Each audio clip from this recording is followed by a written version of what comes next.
E aí, pessoal, professor Lucas aqui, trazendo mais uma resolução aqui das provas do Mato Grosso do Sul para você, vestibulando, que está estudando, se ferrando nessa fase. Hoje é dia 1 de dezembro de 2024, a gente teve a prova vestibular para ingresso na UFMS. E de antemão, eu vou falar para você o seguinte: essa foi a prova mais difícil do estado no ano, de longe. Mais difícil que o FGD e muito mais difícil que a UEMS. Tá? Foi bem mais complicado que a UEMS. Todas as 5 questões envolvendo contas, a gente tem questão que a gente precisou associar áreas diferentes da física. E é isso. Vamos dar uma olhada aqui nessa prova, tá bom? Uh, cobraram-se conceitos que estão dentro do edital, obviamente, mas que não são os mais usuais dentro dessas possibilidades, que nem caiu sistema isolado. Tá dentro da dinâmica? Tá, mas não é o mais usual dentro da dinâmica. Caiu lá na questão da chaleira, uma baita de uma questão que a gente precisava associar termologia, calorimetria, com potência elétrica no resistor, tá?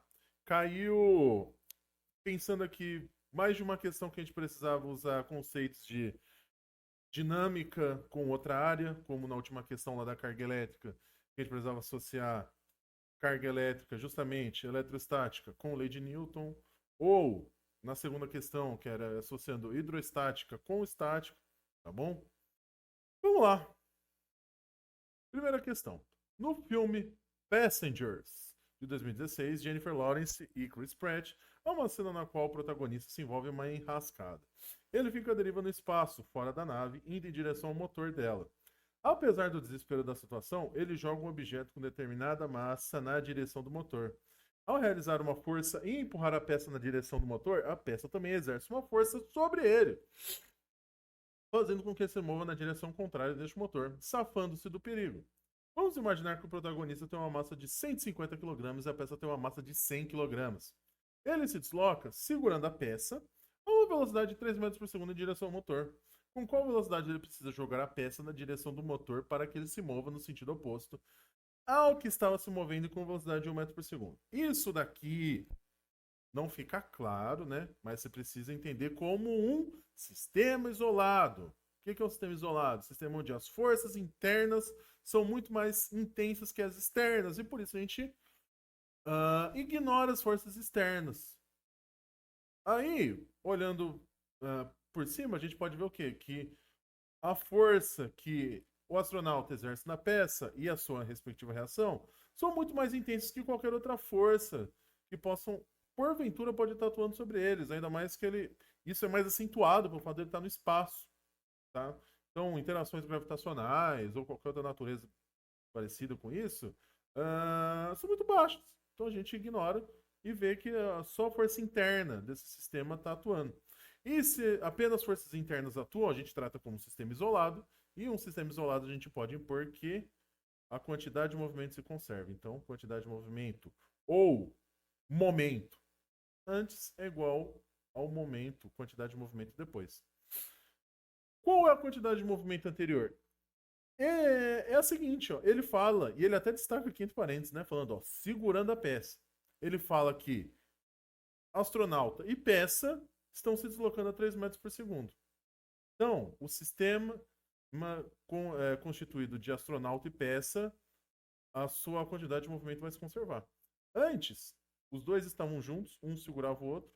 Então, massa do astronauta mais massa da peça vezes a velocidade anterior, que é de 3 metros por segundo, vai ser igual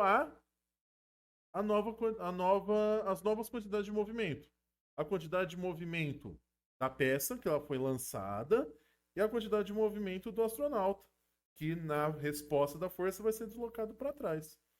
Então, aqui a gente vai ter a, a quantidade de movimento, o momento do astronauta, que vai ser massa do astronauta vezes a velocidade do astronauta depois, mais a massa da peça, vezes a velocidade da peça depois. Essa é o carinha que a gente quer descobrir, né? Essa velocidade da peça depois. Massa do astronauta é 150 kg. Massa da peça é 100.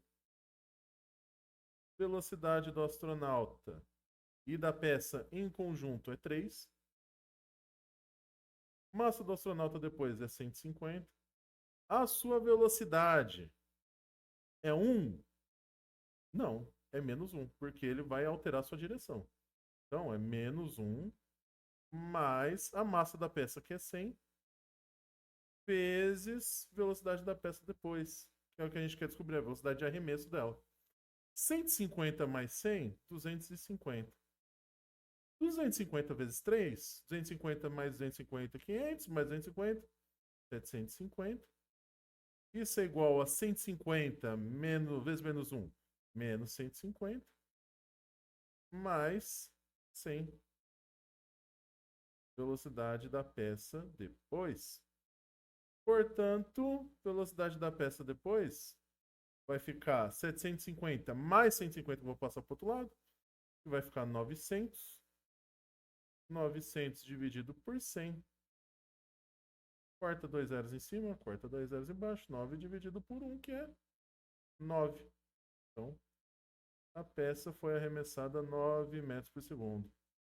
Alternativa E. Beleza? Segunda questão. Questão de hidrodinâmica. Um grupo de estudantes propôs construir uma jangada de garrafas PET de 2 litros para manter objetos flutuando. Para testar o protótipo que iriam construir, eles decidiram que tentariam manter uma caixa de 80 kg com metade do seu volume fora d'água, colocando a jangada abaixo da caixa. A caixa possui as seguintes dimensões: 0,4 metros de largura, 0,4 metros de profundidade e 0,25 metros de altura. Quantas garrafas PET de 2 litros, no mínimo, são necessárias para manter a caixa com metade do seu volume fora d'água? Para fins desse cálculo, desconsidere o peso da garrafa e considere que a aceleração da gravidade é 10 metros por segundo quadrado e que a densidade da água é 1000 kg para cada metro cúbico. Tá bom. Vamos lá. Primeira coisa, vamos ver o volume da caixa e o volume das garrafas, tá bom? A caixa, ela tem as dimensões de 0,4 vezes 0,4 vezes 0,25.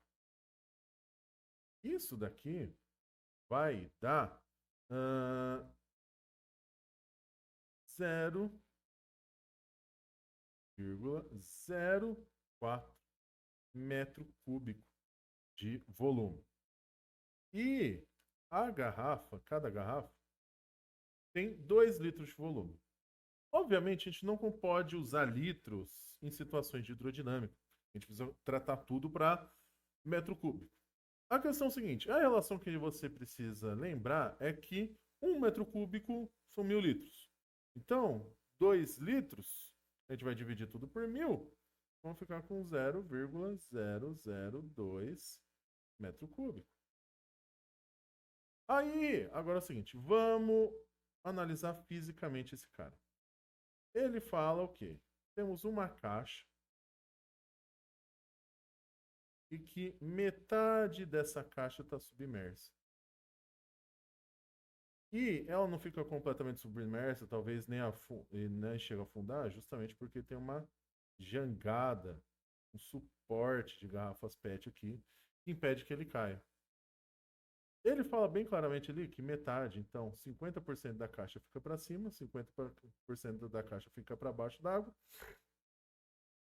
E aí, temos um líquido, certo? Se a gente tem líquido, o que a gente tem? A gente tem o empuxo jogando esse sistema composto de jangada. Vou botar esse um pouquinho mais legível. O empuxo composto de caixa e jangada jogando tudo isso para cima. E a gente tem o peso jogando tudo para baixo. Tá? Um sistema de duas forças. E que em nenhum momento ele fala que a caixa sobe, a jangada e a caixa sobem por causa do empuxo, tampouco está afundando por causa do peso. Ou seja, se a gente trouxer isso para a segunda lei de Newton, princípio fundamental da dinâmica, em que peso menos empuxo, né? Estão em sentidos contrários. Ah, é igual a massa vezes a aceleração, ele está um sistema em equilíbrio. Ou seja, tem equilíbrio, a aceleração é igual a zero. Portanto, podemos concluir que peso é igual a empuxo. Certo. Peso igual a empuxo, vamos olhar para isso daqui. Peso, massa vezes a gravidade, é igual a empuxo, que é a densidade do líquido, vezes a gravidade, vezes o volume de líquido deslocado, ou também o volume do corpo que está dentro da água. Agora vamos pensar. Massa. Qual é a massa que a gente vai considerar? Lá no anunciado, ele fala que, para fins desse cálculo, desconsidere o peso da garrafa. Então, a gente só vai considerar a massa da caixa. Ponto. Gravidade é 10. E gravidade de um lado do outro, a gente vai acabar anulando. Tá? Densidade é a densidade do líquido que o corpo está imerso, que o corpo está boiando em cima. Não sei. Aqui ele está metade boiando. O líquido é a água. E a densidade está ali. Beleza. Está dada. E o volume? O volume, a gente fala como é o volume de líquido deslocado. Ou pode ser entendido também como o volume do corpo que entrou dentro da água. Qual é o volume que a gente tem dentro da água? Metade do volume da caixa mais o volume das garrafas. Entenderam? É aqui que mora o pulo do gato que a gente vai conseguir resolver esse problema. Simplifica a gravidade dos dois lados para já ficar mais fácil. Massa da caixa, ele fala ali, ó, 80. Densidade da água é 1000. E aí, o volume, tá? O volume é metade do volume da caixa, então o volume da caixa sobre 2, mais o volume da jangada. O volume da jangada é justamente um quantitativo múltiplo do volume de garrafas. A gente vai conseguir justamente descobrir quantas garrafas de 0,002 metros cúbicos tornam essa igualdade aqui verdadeira, certo? Então, substituindo de novo, vou ficar com 80 igual a 1000. Abre parênteses. Volume da caixa é 0,04 dividido por 2, vamos ficar com 0,02 mais o volume da jangada. Pronto, vamos resolver para isolar esse VJ aí. Vamos ficar com 0,02 mais volume da jangada é igual a 80 dividido por 1000. Corta um zero em cima, um zero embaixo. Vamos ter que 0,02 mais volume da jangada é igual a 0,08. E agora, finalmente, isolando esse VJ, VJ vai ser igual a 0,08 menos 0,02, que está do outro lado da igualdade. Portanto, 0,06 metros cúbicos. Certo? Agora, o que a gente faz? Ó, a gente sabe que uma garrafa ocupa 0,02 metros cúbicos. Quantas garrafas eu preciso para chegar em 0,06 metros cúbicos? Pô, virou um problema de regrinha de 3. Uma garrafa. Uma garrafa ocupa 0,02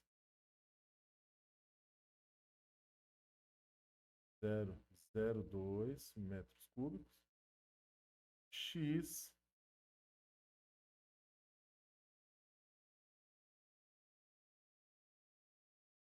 garrafas ocupam 0,06 metro cúbico.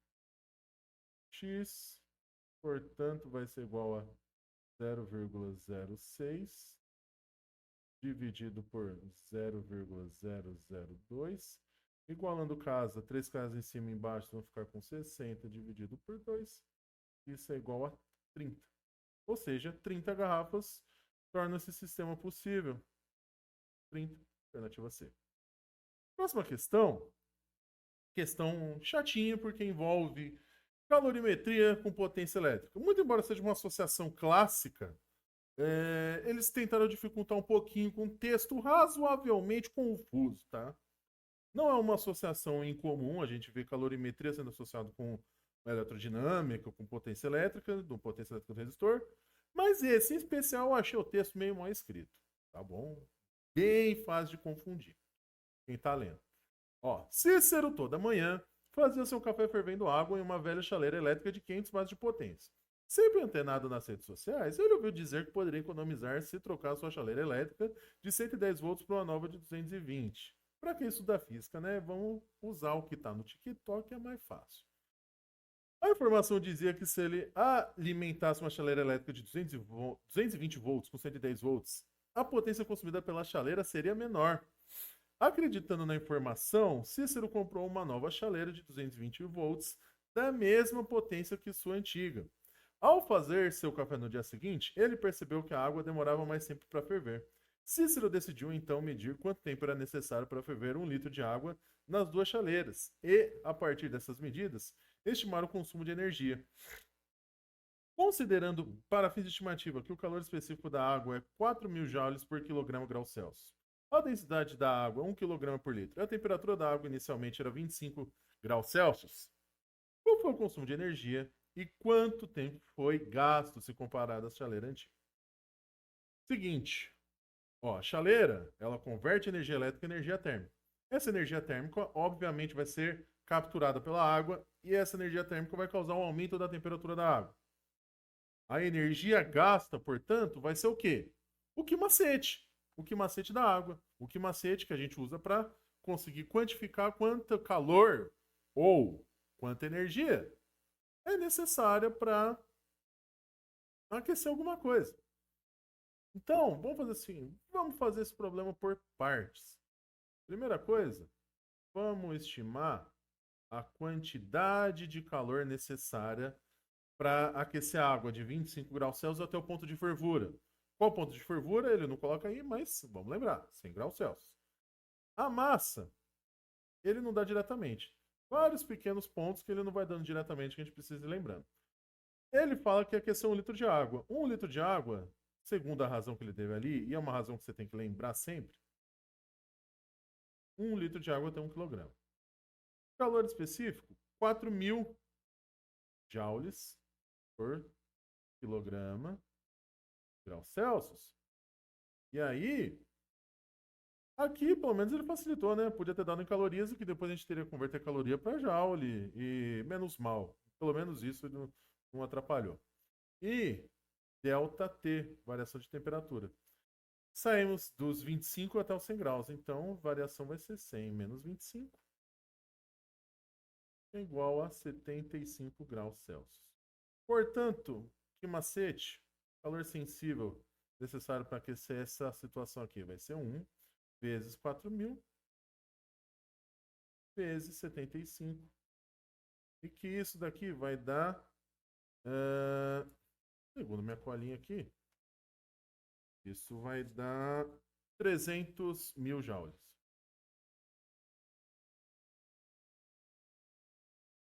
Ou também, vamos colocar aqui 300 quilojoules. Primeiro ponto, vamos parar aqui e pensar.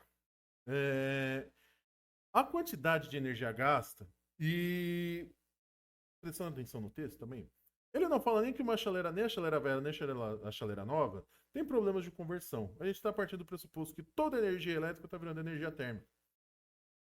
Então, toda energia elétrica consumida vão ser os mesmos 300.000 joules, tá? Seja na chaleira velha ou seja na chaleira nova. As duas chaleiras vão consumir a mesma quantidade de energia. A potência das duas está mudando, a gente tem que prestar. O X da questão está no conceito e na ideia de potência, mas potência é uma ideia de energia pelo tempo. Energia, em todos os casos, é a mesma. O que vai mudar vai ser o tempo necessário. Se a energia é a mesma, são os mesmos 300 mil joules para aquecer a mesma quantidade de água, o que a gente pode ver? Que a quantidade de energia gasta vai ser sempre a mesma. E aí, todas as alternativas associam consumo de energia com com gasto de tempo. Vamos já tirar fora, então, as alternativas que estão falando que uma chaleira gasta mais energia que a outra, o que é mentira. Quantidade de energia gasta vai ser igual para todas. Então, ó, a primeira, letra A. Chaleira nova consumiu 4 vezes menos energia? Tá errado. Letra B. A chaleira nova consumiu 4 vezes menos energia? Tá errado. Letra C. A chaleira nova consumiu a mesma quantidade de energia? E o resto a gente vai ver. Letra D, a chaleira nova consumiu a mesma quantidade de energia e gastou tanto mais tempo. Também vamos ver, isso é outra parte do exercício. E a letra E, a chaleira nova consumiu 2 vezes menos energia. Então também está errado.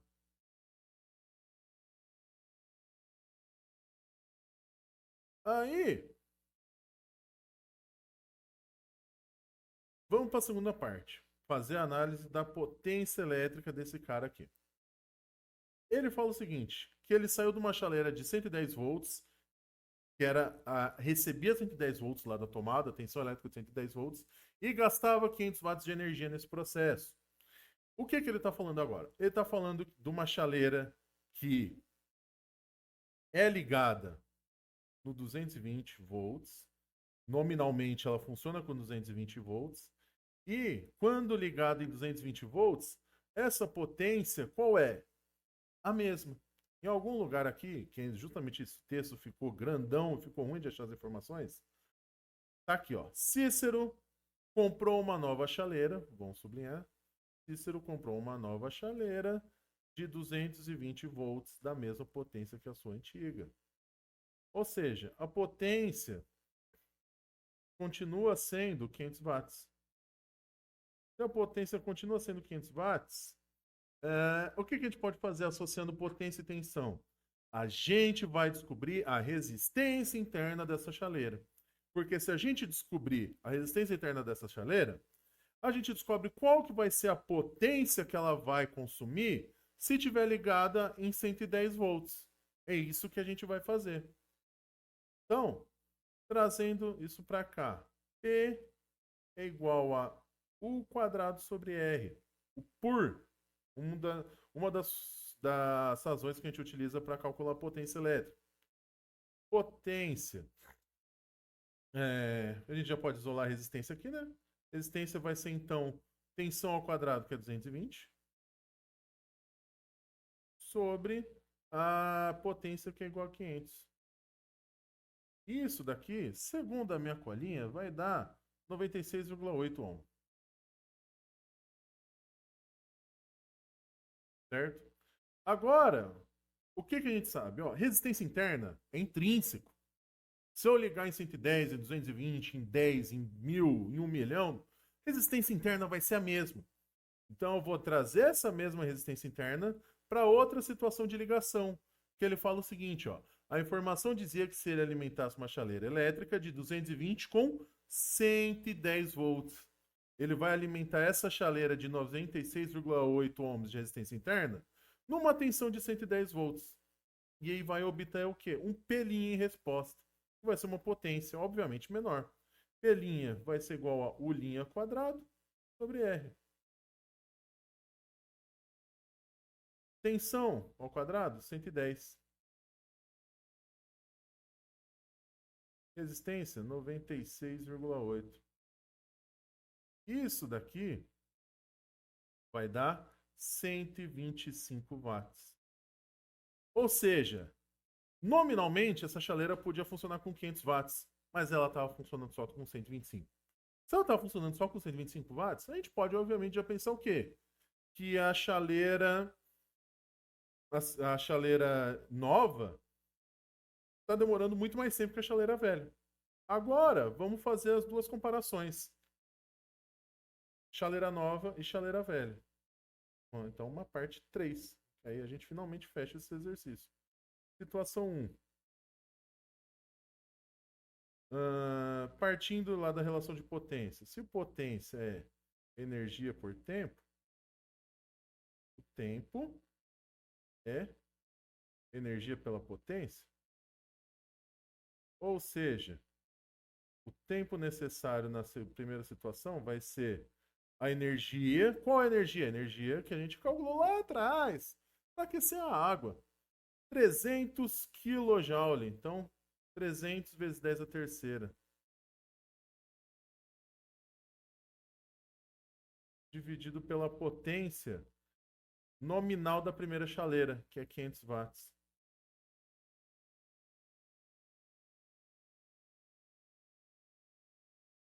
Isso daqui nós vamos ficar com 600 segundos necessários. E aí, na situação 2,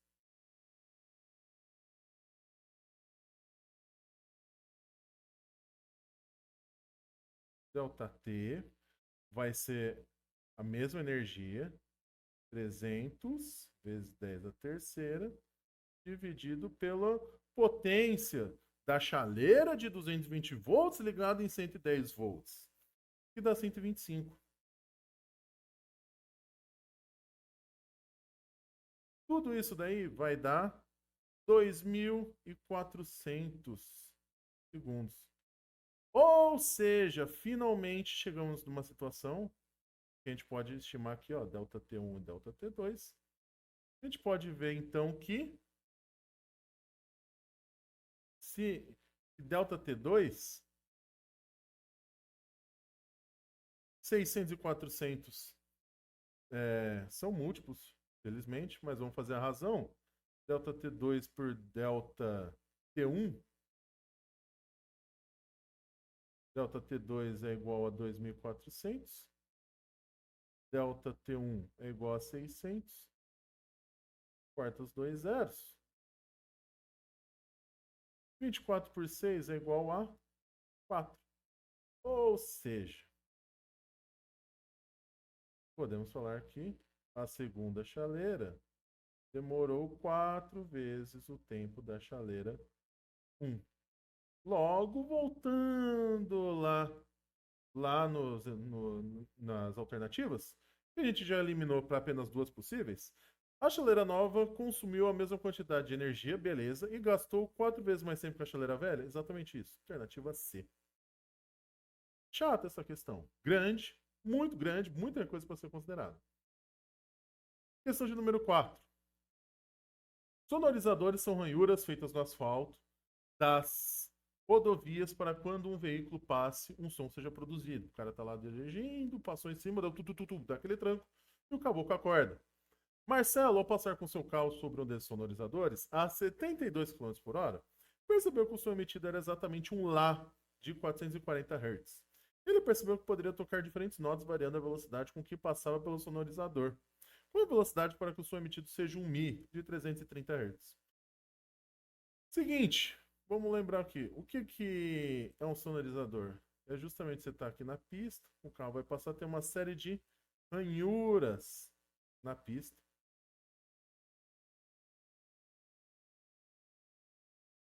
E a roda vai passar por cima dessas ranhuras. E essas ranhuras são colocadas em distâncias bem projetadas, de maneira que sai um som audível, né? Não ia adiantar muito o carro passar por cima e o som você tá na banda do infrassom, do ultrassom, né? E ficar inaudível. Esse tipo de problema é clássico, né? Enem cobra pra caramba, outras provas também cobram. E a gente precisa fazer a seguinte associação: a velocidade do carro vai ser a velocidade da onda emitida e a frequência já está dada.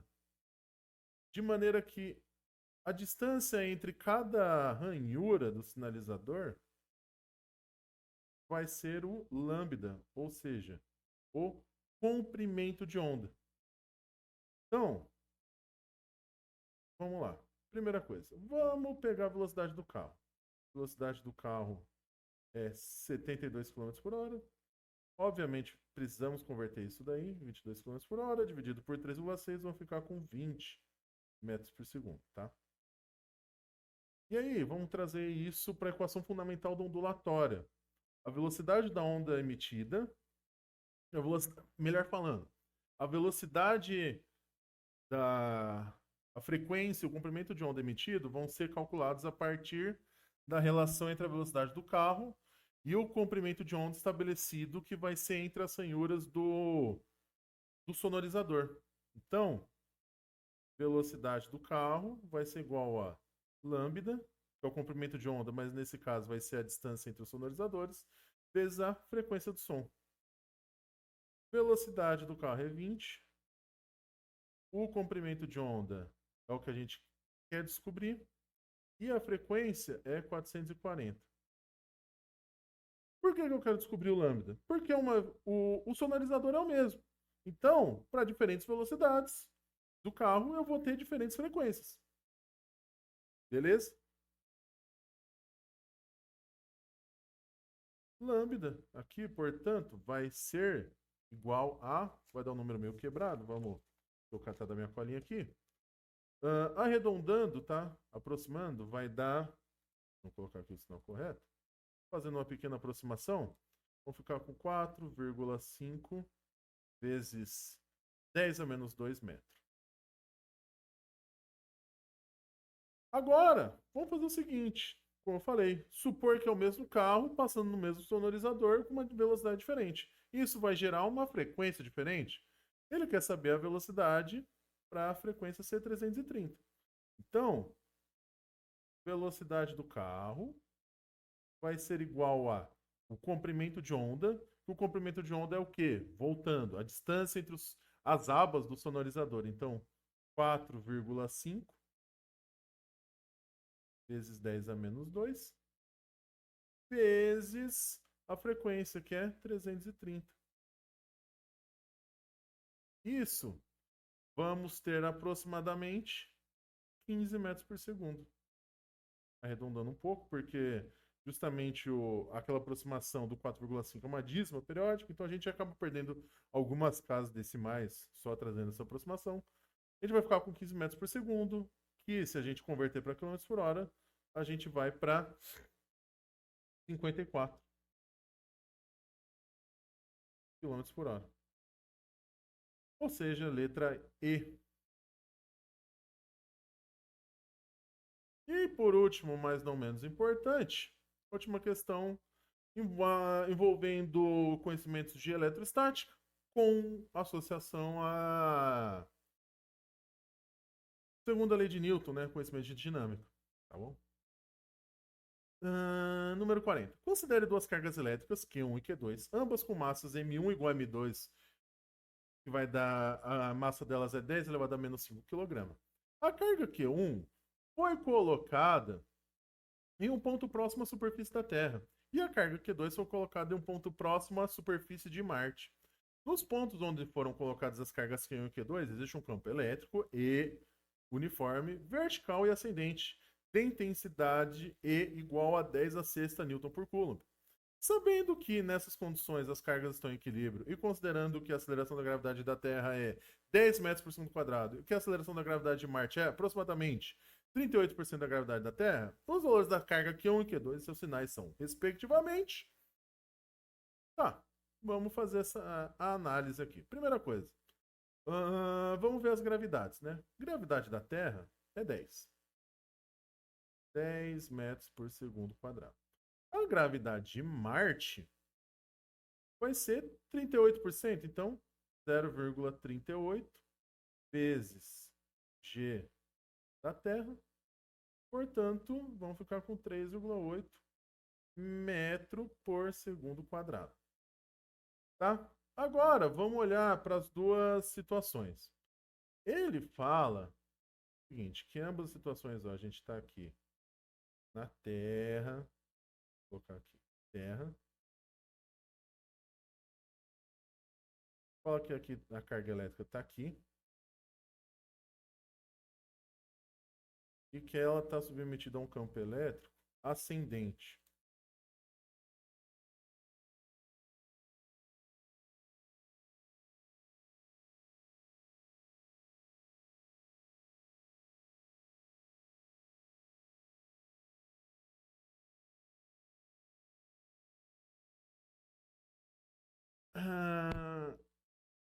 De maneira análoga, a gente tem outra carga elétrica.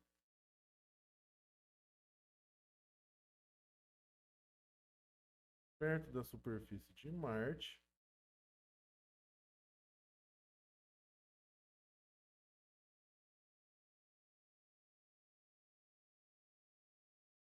A carga Q2.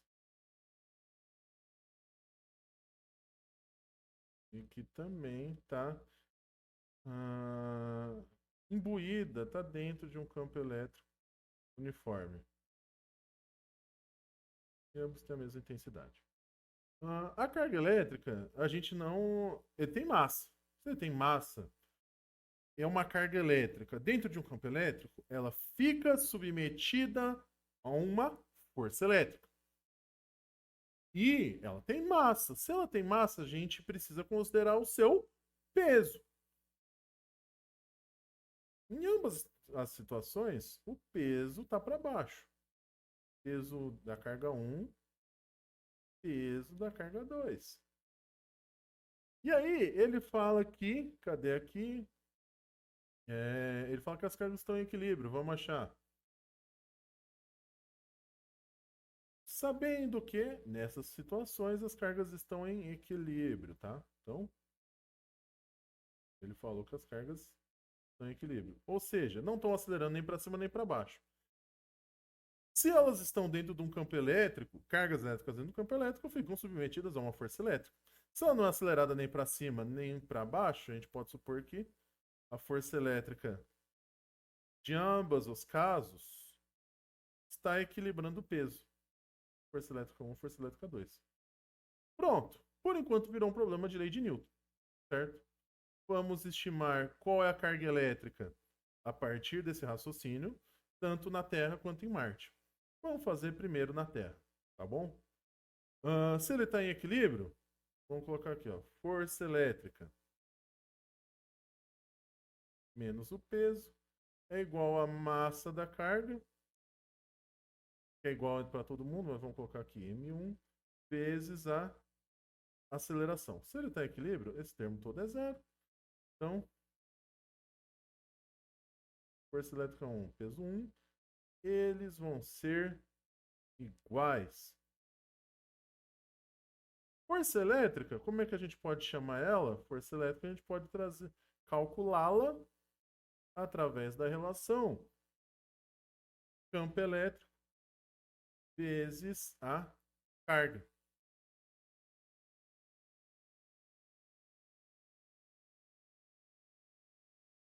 E o peso é massa vezes a gravidade.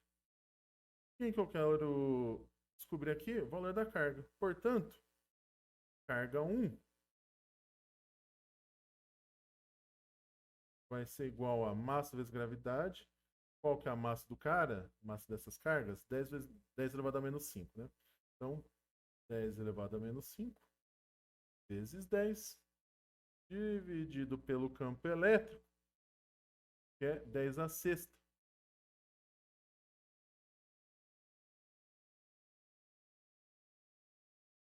Dez a menos 5 vezes 10, vamos ficar com 10 elevado a menos 4. Embaixo é menos 6. Para a direita.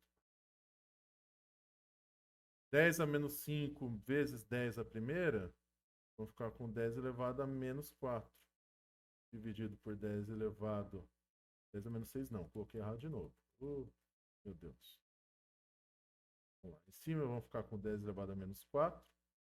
Embaixo com 10 elevado a sexta. Menos 4. Divisão potente de mesma base. 10 elevado a menos 4 dividido por 10 a sexta. Menos 4 menos 6. Vamos ficar com 10 elevado a 10. Então, colocando no padrão que está adotado pelas alternativas, vamos ficar com 1 vezes 10 elevado a menos 10 Coulomb de carga 1. Aqui é menos 10 também.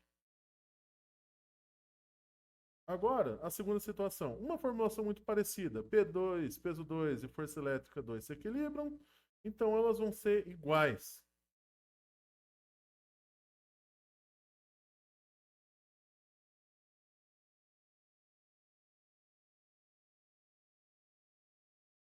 Força elétrica 2. Campo elétrico, que é igual para todo mundo, vezes carga 2, igual a massa 2 vezes a gravidade de Marte. Aqui é a gravidade de Marte, lá em cima, vamos voltar, a gravidade da Terra, para ficar bonitinho.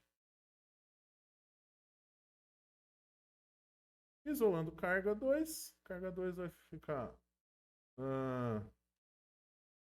isolando a carga 2, vamos ficar com a massa da carga, que é 10 a menos 5, vezes gravidade de Marte, que a gente calculou lá em cima, 3,8.